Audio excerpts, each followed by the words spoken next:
So let's cultivate our motivation for our time here today.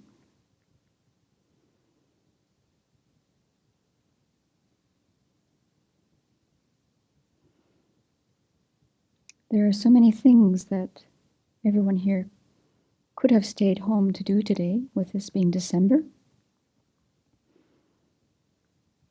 Before coming to the Abbey, about this time of year, I was starting to feel quite tired. And then it was the race towards finishing up at school, traveling to where my family was, shopping, going to year-end Christmas parties.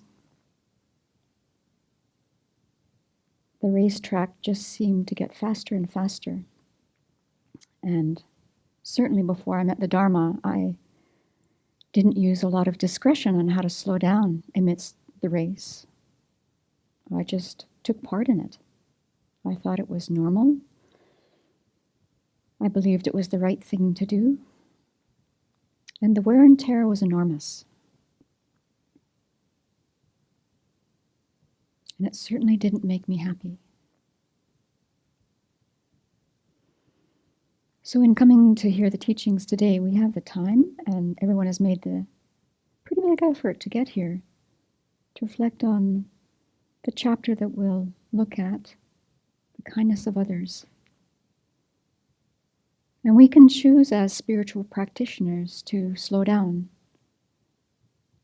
We can choose to engage in things that are meaningful and not just go with the flow. And we can choose to really challenge the self-centered thought that wants to steer our attention away from others onto ourselves. But in steering our attention towards others,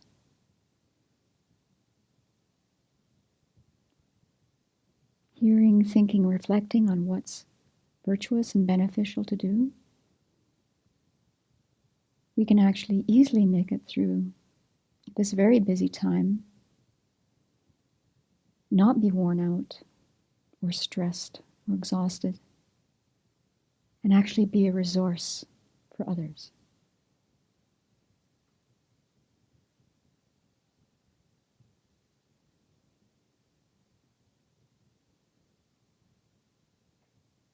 So let's rejoice that we have this opportunity today to listen, reflect, and meditate on these teachings. And in doing that, we'll be able to be of benefit to others now. And if we have the idea of full awakening in our mind and heart, we just keep putting one foot in front of the other, headed in that direction.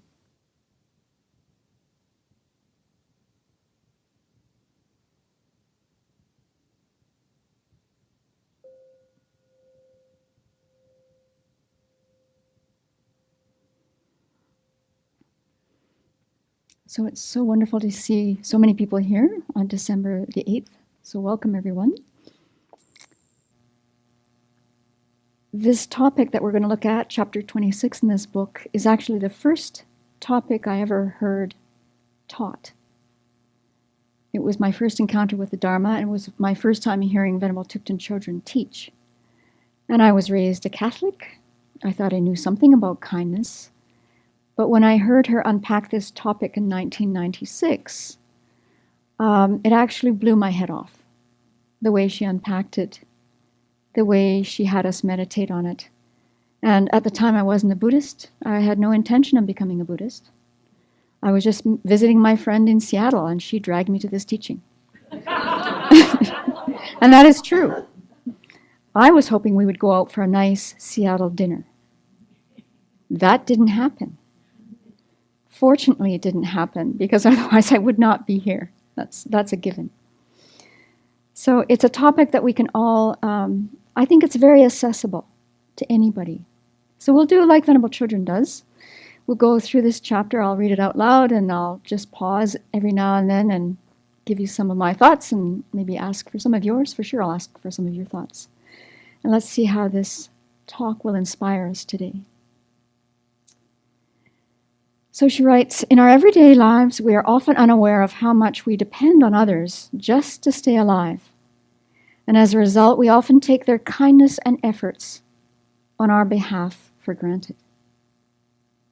When we pause and consider that we are all dependent on one another, we realize that everything we have, everything we know, and everything we're able to do has come about due to the kindness of others.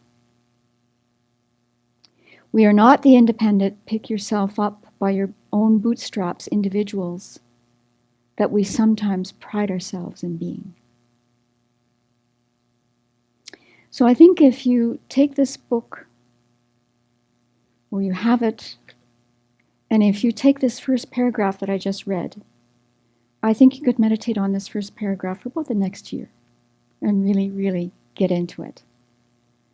But how many people here have in the past, maybe when you were younger, maybe you still have this idea that, leave me alone, I can take care of myself, I don't need your help, I'm fine, I can do it alone.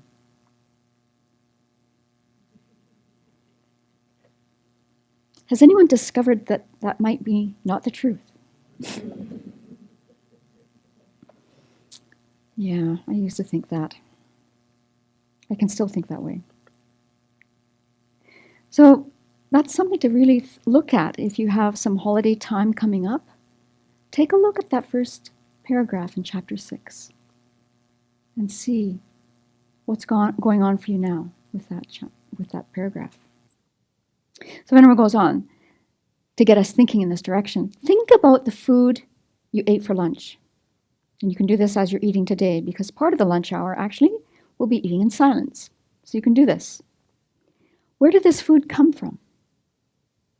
Some people grew it, others harvested it, another person transported it, and some others packaged it. Then there are the people who put it on the shelves in the stores, the person at the checkout counter, and whoever cooked it. Without the efforts of all these people, we wouldn't even have a mouthful of food to eat. So in thinking about this talk today, about 10 days ago, I thought, well, I'm going to look into one type of food and really find out what's going on behind this thing that, you go to the store, you pick it up, you get it on your table, right? And there it is. That's mine to eat. Without, thinking about all the countless numbers of people involved. So did anyone here ever have the experience of picking oranges for a living? Okay, well, I'm going to share some information with you that actually for me was sobering. And I see how arrogant I am about what shows up on the table. I just assume it's going to be there, and I'm really not so attentive as to what's gone into that showing up on the table or in your home. So I got this information from it was a very interesting video, and it focuses on one place in California that harvests and grows oranges and packages them. But I think it's pretty much the same throughout the world how this is done. So someone who was talking about being an orange picker said this: orange picking is probably one of the hardest fruit picking jobs around. You have to wear this fruit picking bag. So you might want to Google this sometime over the holidays. So if orange fruit picker, you have to wear this canvas bag. It's quite large. And then you have to go up this ladder. And then you can't just pull the fruit off the tree, you have to snip it. So some of these bags, some of the people who do this for a living, they can put almost 30 kilograms of fruit into one bag. So that is actually 66 pounds. Now, I couldn't do that job. I'm simply too small. So I thought, okay, well, what if I could do 20 kilograms? Well, that's still 44 pounds. I couldn't do that job. Then I thought, well, maybe I could do 10 kilograms. That's 22 pounds. That's a hefty load, going up and down a ladder multiple times a day. And then you get paid on how much you pick. I'd be fired on the first day. If I was trying to support a family and this was my, job I was going to do to feed my kids and my partner, well, we'd be starving to death because I wouldn't last on the job. So the person who's talking about this job says, wearing this bag clambering up and down the ladder can be quite scary. More than once, while stretching for that last orange on that top branch, the ladder's flipped over, flicking me off, falling through the tree, landing on my back underneath of my bag of oranges. And then you get up, and then you start all over again, because you got to fill that bag to get paid at the end of the day. So just that alone, I'm looking at this orange with different eyes. And then they've been trying to invent a machine that would pick oranges so that people don't have to do this, so that they can get more money, right? A machine picking doesn't wear out, doesn't complain, doesn't get hurt, doesn't call in sick. But since the 1950s, interestingly enough, no one's come up with a solution to replace a human picker. Because then the next thing I learned in the video is that you have to be so careful about handling the fruit when you pick it, so it can't be bruised, you can't squeeze it on the ladder, it can't be dropped, because the minute it gets dropped, then it gets bruised. And then, it doesn't make it through the whole rest of the process of going to the processing plant. Then the things have to get washed. There's an interesting thing I didn't know about this. This is very interesting. So in California, it isn't always toasty and warm, so this one place has these huge propellers throughout the orchard. And it's like these, there are propellers. They're up about 30 feet. And so what these propellers do is they bring down the warm air to warm up the fruit so that the fruit will ripen. And then they've got to have people service those propellers that stop working. So they get them off the tree. They're put into these large bins. They're transported by someone to the processing plant. So you've got drivers involved. You've got people taking a look at how the people are working. You've got supervisors in the field to make sure no one's sleeping underneath the orange tree. Of course, who would do that if you're trying to make money, right, to feed your family? So oftentimes the oranges, you can't pick the oranges until they're ripe, but sometimes they're picked and they're a little bit green. So then the next step is when they get to the factory, then they take them and put them in these bins, and they actually treat them with this kind of gas called ethylene gas. It's odorless, colorless, and it exists in nature. It's natural. And this helps ripen the fruit. So that's one thing they do. And then they get stored in a warehouse until it's time to wash them. So they get put through these conveyor belts. This is all machine stuff now. And they sort the oranges, big, medium, small. That's machines. And then, of course, they get them so that they're sorted into big, medium, and small. And then they have to run them through again so that people can pick out the damaged spots. Now, even humans can't see all the damages that happen. So then they get taken into this room that's lit up with black lights. So it's a dark room. People are working hours a day in a room that's just lit by black lights. And then underneath the black light, the bruises show up as bright yellow. So those oranges are nabbed and they're sent off to another place to be made into orange juice. And the ones that are really bad, they get turned into cattle feed. And then the really good ones are headed towards you and me. Again, that's people doing that for hours a day. Can you imagine that situation of being in a dark room where it's just black light? Probably you're doing that 8 hours a day. And then once they have the really good oranges in the medium, big, and small sizes, then again, people are involved. And the video I saw was basically all women wearing down coats. And these conveyor belts are moving the oranges really fast. And so they're using all of their energy to try and pluck out the oranges that look damaged, and they're going full tilt. Can you imagine doing that job for 8 hours a day? Of just watching for the damaged fruit. And then the oranges that have made it, they're top grade oranges, and they get boxed, they get shipped all around the world.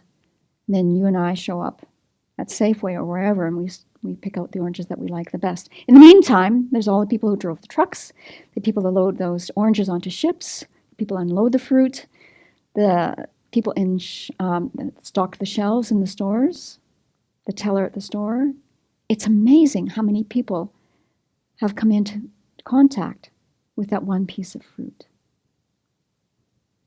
So I challenge you to do this over the holidays. Pick your favorite food type, or maybe even pick water, and do some research. What's the source of the water that you're drinking? How many people are involved in making sure that water's clean? You know, we just go to the tap in this country, and we have the good fortune of just turning a tap. Many people in the world don't have that privilege. So it's really compelling and very good to do research on this. I had no idea about the orange. So Venerable Children goes on and she says, I'll just back up a bit. Without the efforts of all these people doing all these jobs, you wouldn't even have a mouthful of food to eat. And then you might say, and this is the self-centered thought talking, oh, come on. You know, I bought the food with my own money. That's true. But where did the money come from?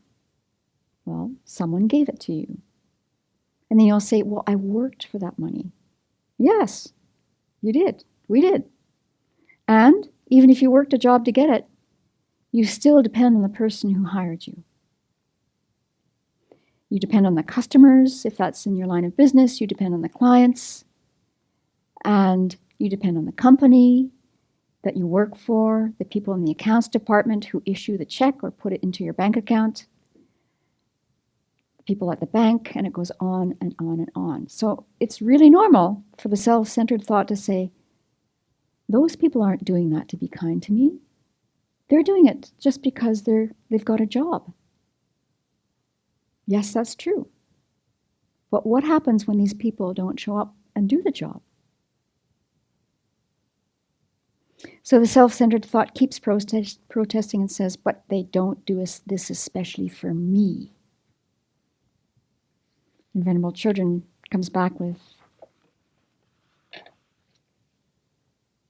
so their motivation actually is not important. What is important is if they didn't do what they're doing, we would go hungry. And we eat due to their hard work and efforts. Surely that makes them kind. So in thinking about this, I think it was, So this isn't involving something with food, but this involves something else that's really important. And some of you weren't born in 1968, but I'll tell you what happened in 1968 in New York City. I think it's happened since then a few times. The workers collecting garbage went on strike in New York City. Does anyone remember that? Oh, yeah. Okay. So at that time, I took a look. The city population in New York was about 7.7 million people, and the workers went on strike. So people got a little bit agitated as the mounds of garbage started to grow and grow and grow, and then you can imagine the health hazards with garbage just sitting on the streets. And apparently the city looked like a vast slum as mounds of refuse grew higher and higher, and then strong winds would grab the bags that got ripped open because there'd be dogs running around, right? And swirling that garbage around New York City. Can you imagine the smell? By that point, there was about 30,000 tons of trash on the streets of New York City. That number would grow to 100,000 tons of garbage. So people wrote about this fact of seeing that garbage was piled chest high. I guess it depends on how tall you are. In my case, it would be... There were eggshells everywhere. There were coffee grounds. There were milk cartons. There were orange rinds. You name it. The streets of New York City were absolutely piled high with garbage. So, you know, if you've got the job right now of collecting garbage, that's a really important job. And I think, you know, if you ever have the chance of encountering the people who stop by and pick up your blue bin, do you have blue bins here? Whatever it is you put out in the street.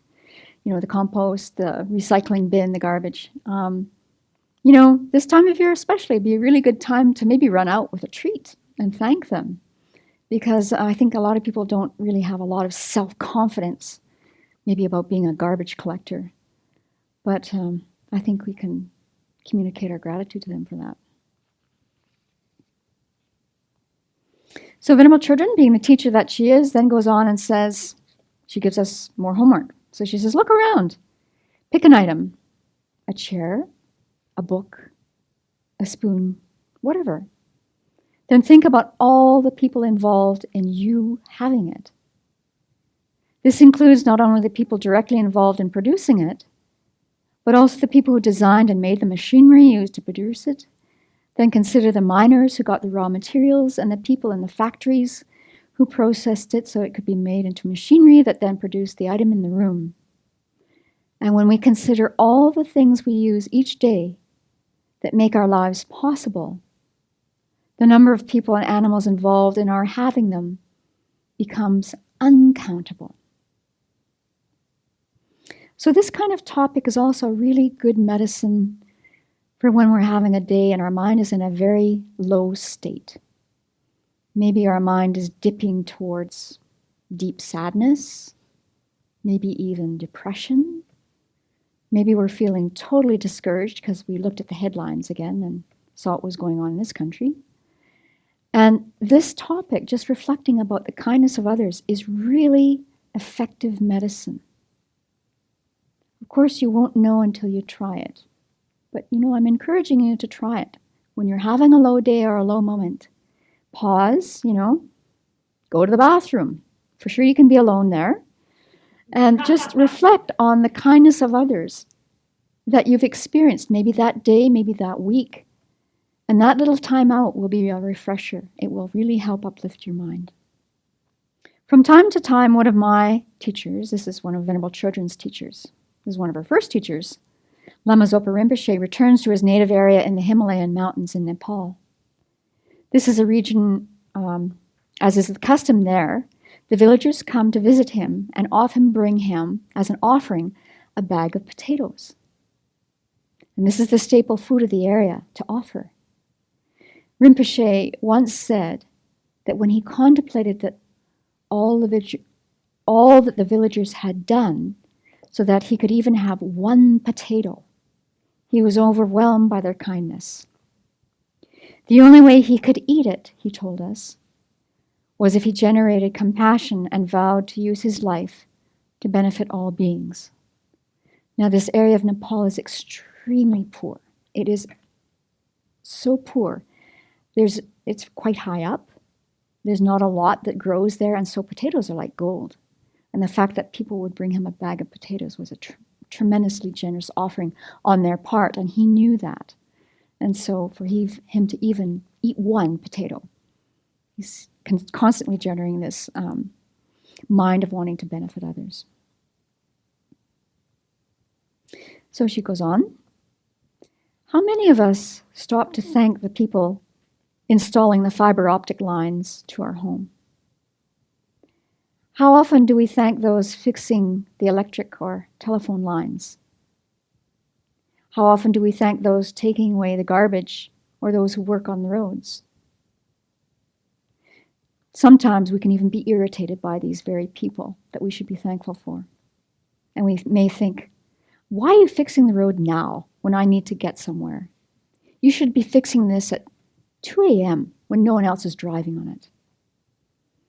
But as you've seen over and over again, these very people working on the roads, they work in all weather conditions. They work hard in the sun, they work in the rain, they work in the dark, and we benefit so much from their efforts. I think it was 2 years ago in 2017, we were on one of our drives into UU on a Monday night. It must have been fall, late fall, and they were resurfacing Highway 2. So when we were coming home in the dark, these road workers were out. It was pitch dark, resurfacing the road. And in pitch dark, yeah, they're wearing reflective clothing. They've got those pylons that have reflectors, but it's so dangerous, And can you imagine? Many of them are raising families, I'm sure, and they're out at night. They're missing part of their kids' childhood.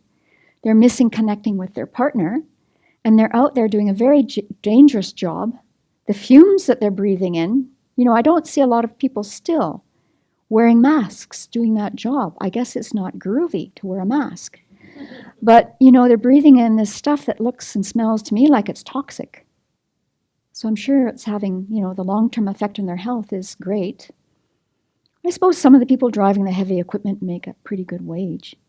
But just consider what these people do so that we can drive to the Abbey, right? Or so that you can go on holidays, or that you can get to your workplace, get your kids to school.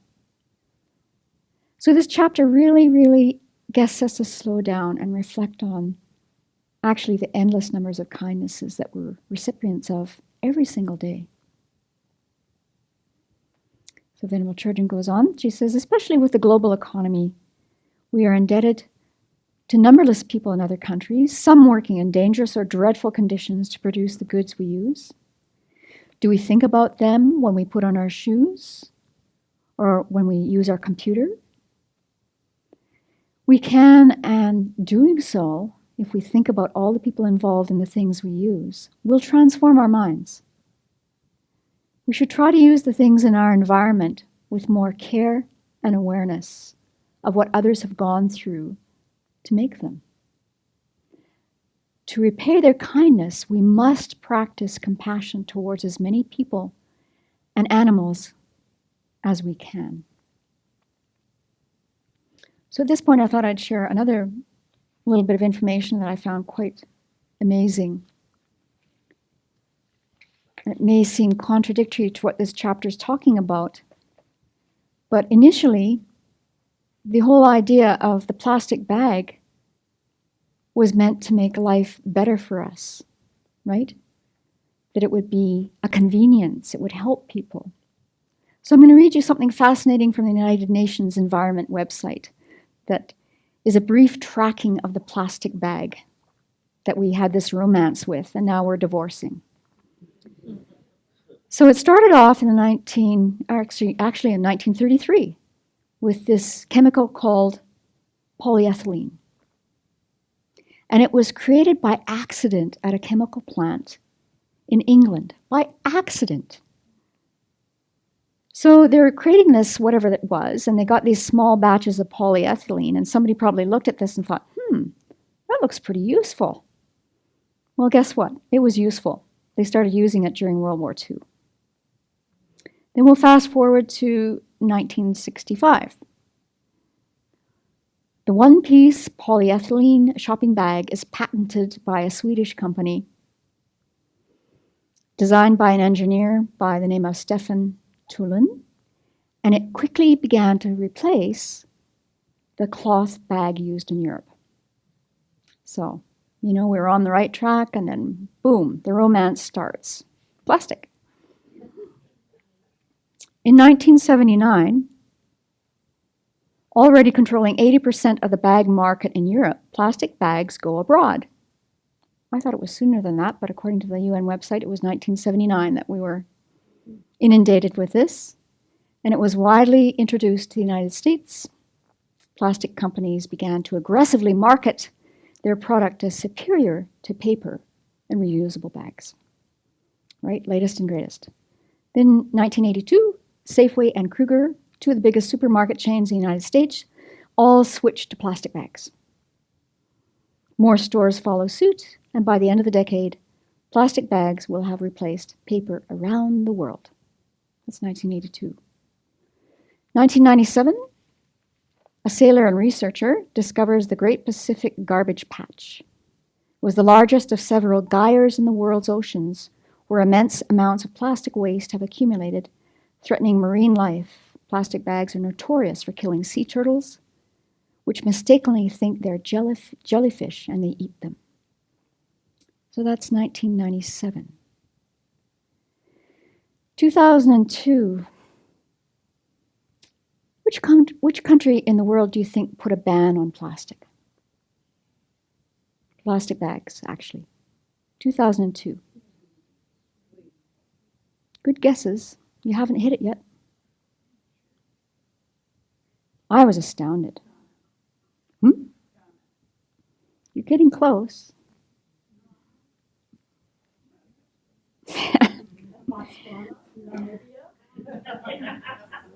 Bangladesh. Bangladesh in 2002 was the first country in the world to ban plastic bags. Because they found that these plastic bags were clogging drainage systems and causing disastrous flooding. And so then finally, in 2002, at their lead, other countries started to follow suit. Isn't that amazing? 2018, Beat Plastic Pollution becomes the theme of the World Environment Day, hosted in 2018 by India. Companies and governments around the world continue to announce new pledges to tackle toxic waste and plastic waste. So I'm bringing this to our attention today because, you know what, it started off with a good intention. It was convenient, it would be good for us. And it took off in such a wrong direction. And now we're reeling ourselves back in. And so we can think of Bangladeshis as we say no thank you to the plastic bags that they still want to hand out to us. And we use the recyclable bags to preserve the planet and prevent the ongoing pollution.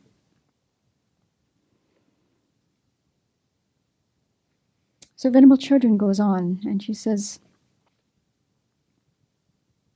not only do all the objects we use and enjoy come from others, but also everything we know and all the skills we have are due to others. So then the self-centered thought raises its head again and says, wait a minute. I'm an intelligent person. Nobody gave me my brains. We may have the potential to learn a lot and develop many skills, but that potential is useless without people who encourage us, who have taught us. Without all the people who taught us how to talk, we wouldn't even have the basic elementary skill upon which all our other abilities are founded. Without people who made the musical instrument and taught us how to play it, we wouldn't be able to play music. The same goes for computer whizzes, builders, athletes, secretaries, artists, engineers, and everybody else. We only have the skills we have because others developed the knowledge and then cared enough to teach us. So this is another bit of homework that we should do over the holiday season, is to think about all the skills we currently have. And for sure the self-centered thought will say, no, I had this gift. I was talented from the age of 3. I had a little bit of help here and there, but you know what? I'm gifted. There's no one to thank. And then just check it out. Is that really true?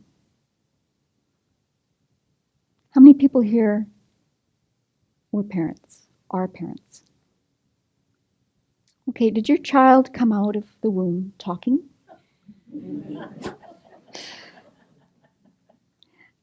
When I'm around my nieces, I get to see babies these days. And so it's a tremendous reminder.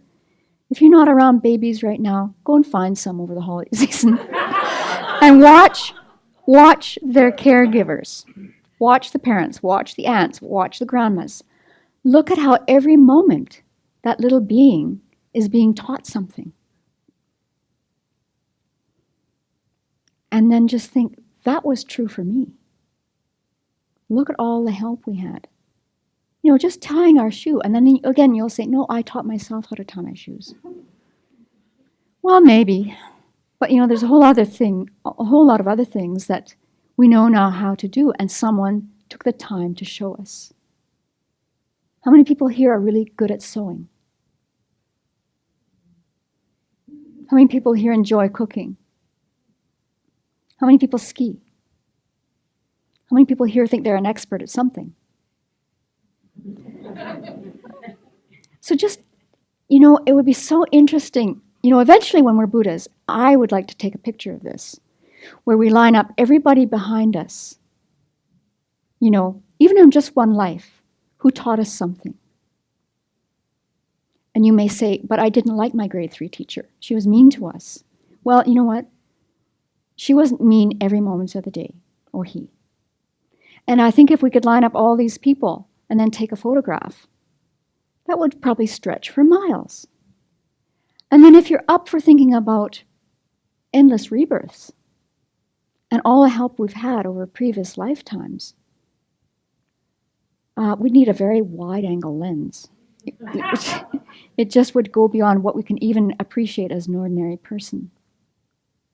So it's very heartwarming, actually. Again, something to do when your mind starts to dip. Bring to mind someone who taught you something that you still know how to do. Or maybe you don't know how to do it anymore. Maybe you had a favorite teacher that taught you how to play the clarinet in band and you don't play it anymore. And just think about what was involved in them having the skills to teach you and who their teachers were. And that they took the time to show us how to do these things. And it's a fantastic antidote also for the mind of pride that thinks, oh, I was gifted. I was in the gifted class. I was the smartest one. Those teachers were all dumber than me. You know, I don't think all the teachers were dumber than us. I really don't. And then as Venerable Children likes to point out, when she was a teenager, she thought her parents were just so not smart. Not smart at all. And then as she, aged, she began to see the great wisdom in the kind of guidance that she got from her mom and her dad.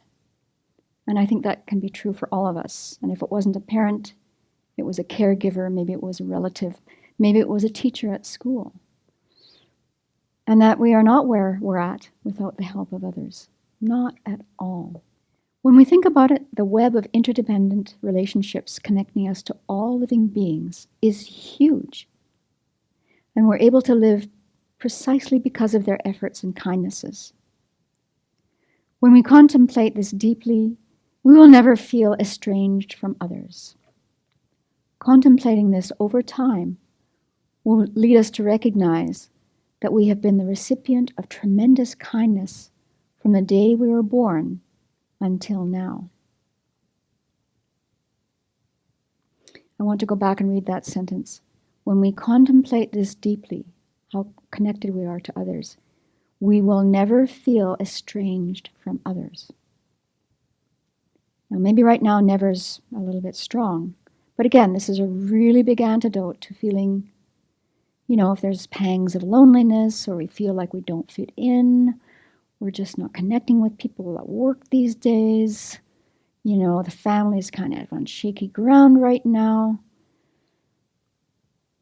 When we think about the help we receive from others, that really takes care of that kind of mind and gets us going in the right direction. Opening ourselves to this fact, our gratitude and feeling of closeness with others will increase and remain constant instead of jumping from love to hatred whenever we think that they are doing something wrong. This establishes a firm foundation for generating love and compassion. So there's a lot in this very short chapter to think about. And it's a very beautiful topic to bring to mind again and again. And so right now I'd like to lead us in a short meditation. This is right out of the book. So if you have this book, you can do this again. I don't know, do it for the month of December. You'll be different January 1st. And let's do some reflection on this topic.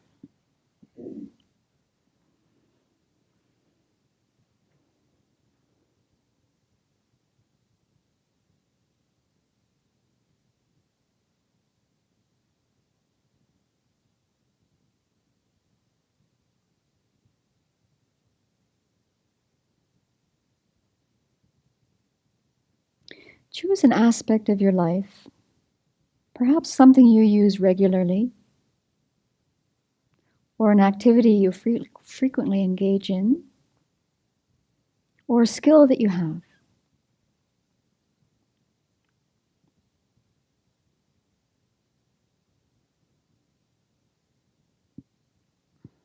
Consider the many beings whose efforts made this aspect of your life possible.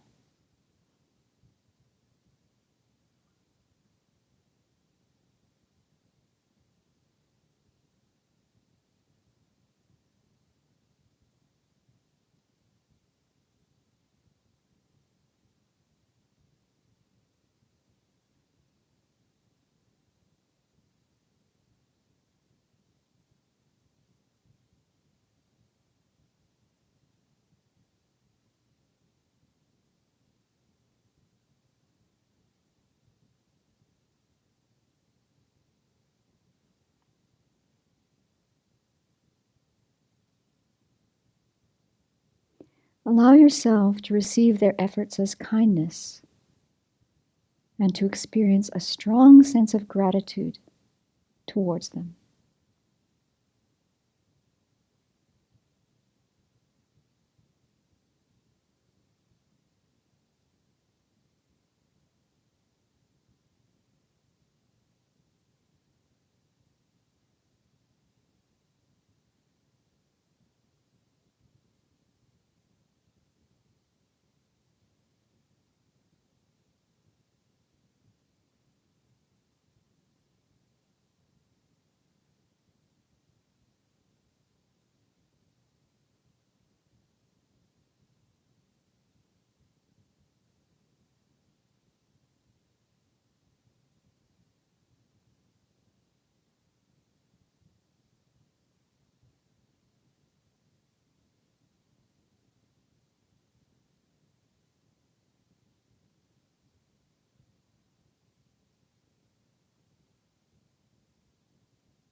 Continue by considering the ways in which so many others have contributed to our well-being.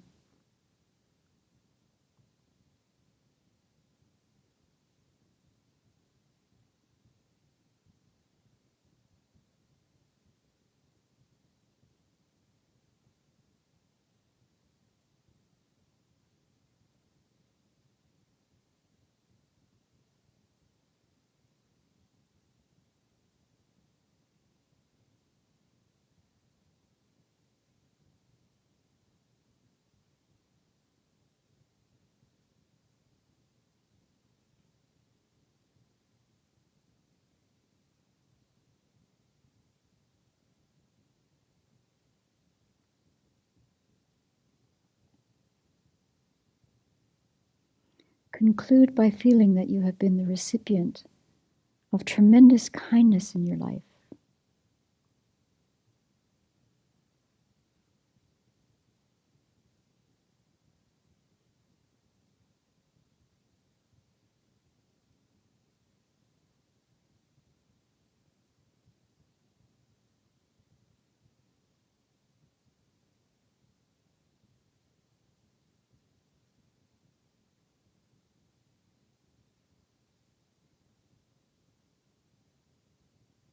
And when we do this kind of reflection, the wish to repay the kindness that others have given us may arise.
I'm wondering if anyone would like to share from your experience someone that comes to mind who taught you something or showed a kindness to you that kind of stays forever in your mind and heart?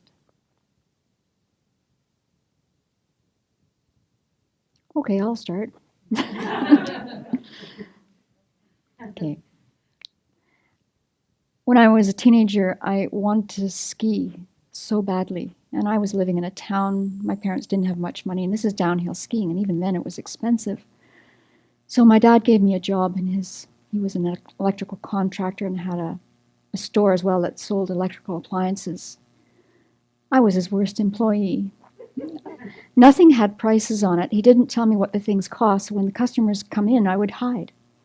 So, but he paid me, and I managed to save up money for ski lessons and ski equipment. But the person so my dad was very kind in doing that. And then our family dentist would drive us 60 miles to the nearest ski hill on a school night so we could get ski lessons. So he'd work the whole day as a dentist, and he'd get about 6 or 8 of us in his car. He had a station wagon, probably not very fossil fuel efficient, but he got a lot of kids in that car, and we would ride in, and we'd go to the ski hill for ski lessons. He did that for years for kids. Yeah, that really stands out in my mind. Okay, who else? Comes to mind is when I was in 8th grade, and I always took art classes, and I had a really nice art teacher, and I didn't realize how spoiled I had been. My dad was very poor, but he became a physician. We always had everything we needed. And so I can remember I was in this art class, and I was just having fun, and I was lining up all these sheets of paper and just smashing staplers just for fun to staple them, and the teacher got so upset with me. But it really taught me a lesson of something that I was completely blind to. It was just wasting things and not being aware of resources, in that way, just because I hadn't ever had to go without, and even though my dad really kind of enforced this in me, something had been missing, just kind of oblivious. And I really always have remembered that and thanked her for that, even though at the moment it was like, well, I didn't really get upset. I was just kind of clueless, like, what's the problem here, But I thought about it, it didn't take long. So I always appreciated that. She was very supportive. So when I was in my early 30s, I was diagnosed with major depression, like really, really bad.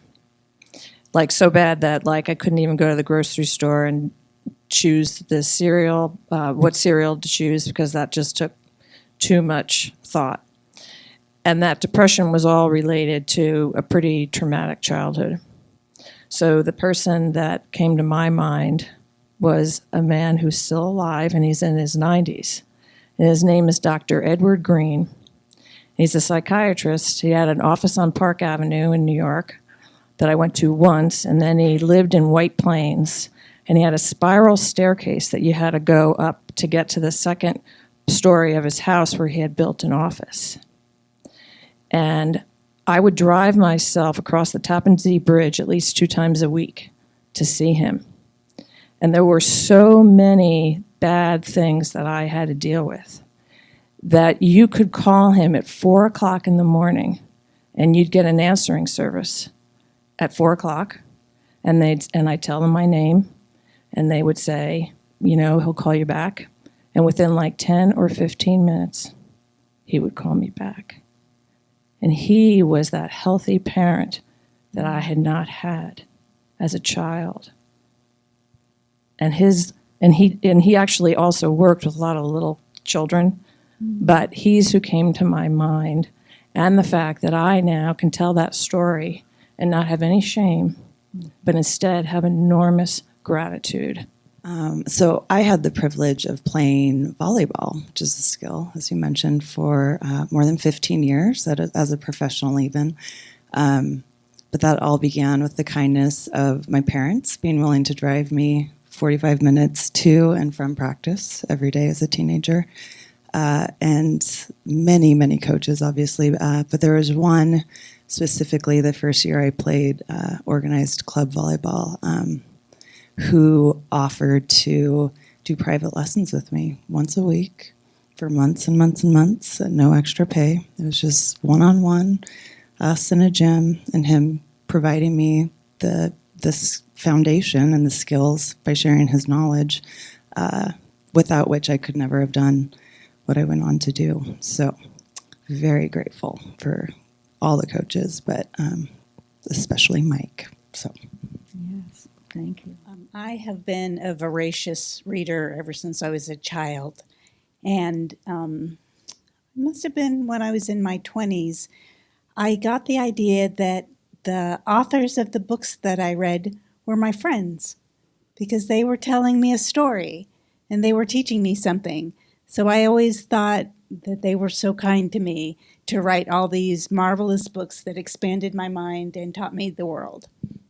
Well, I was thinking about my father. I was in Boy Scouts, and we were in summer camp, and my father showed up later in the week and came, and he kind of grew up in the mountains in Europe, and he had a lot of outdoor skills. But anyway, in any case, he was teaching us to catch. We did all kinds of different things that he was teaching us, but I mean, we were making these little live traps that you see on the cartoons where you pull the thing, so we're catching raccoons, and we even caught a skunk, and then that wasn't very cool. And then, but there was this pit, and my dad was putting a noose on this pole, and we were catching snakes and pulling them out and stuff. I mean, as a kid, that's cool, and it was cool actually. So but what also my dad imparted to us was okay, we caught them, now we need to let them go. But the reason I say this is because, I learned from my father how to be kind to animals. They have a purpose, they have a reason, and the reason for, an importance, I should say, and that I don't know. I just thought it was so, so cool to get that from him, and it didn't stop me from wanting to hunt later when I was. And thankfully, I never actually killed anything. But still, I can appreciate his kindness for teaching us that.